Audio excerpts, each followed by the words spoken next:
La bénédiction de Dieu ne commence pas forcément par de bonnes choses, par de belles opportunités, par de belles occasions. Non, non. Quand Dieu décide de te bénir, il organise tout. Il organise tes adversaires, tes ennemis. Il organise les gens que tu connais et les gens que tu ne connais pas. Donc les inconnus jouent aussi un rôle très important quand Dieu veut t'élever, quand Dieu veut t'amener dans une autre dimension. David dit, l'Éternel met une table en face de mes adversaires. Et pourtant, quand vous suivez la logique de ces chapitres, il dira que l'Éternel est la source de sa bénédiction. L'Éternel est mon berger. Mais il n'exclut pas la présence des adversaires. Cela veut dire, quand Dieu organise un plan pour te bénir, ces plans-là ne commencent pas forcément par de bonnes choses. L'Éternel permet tout.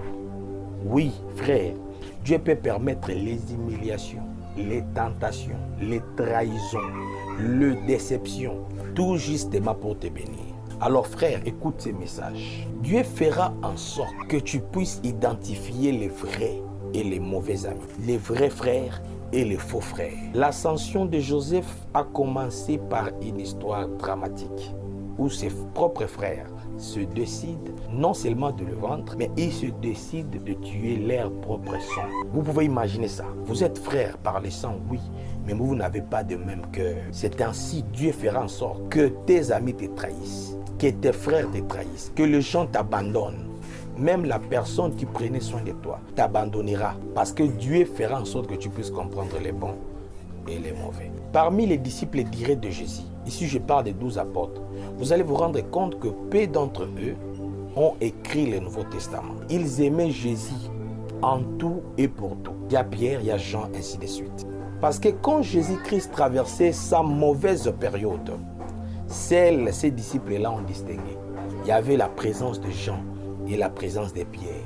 Quoique Pierre avait renié Jésus, mais il avait retrouvé sa raison. Frère, à la croix, Jésus dit qu'il a soif. On lui présente le vinaigre. Il prend le vinaigre. Il dit tout est accompli. Jésus meurt avec les deux brigands. Mais le troisième jour, c'est Jésus qui est ressuscité. Les brigands ont vu la corruption. Le vinaigre empêche la fermentation d'un pain ou d'un repas. Alors, quand Jésus-Christ a demandé à boire, ils lui ont servi le vinaigre. Croire qu'ils sont en train de le faire souffrir. Mais en réalité, Jésus-Christ était un pain. Il devait prendre le vinaigre pour que son corps ne puisse pas voir la corruption.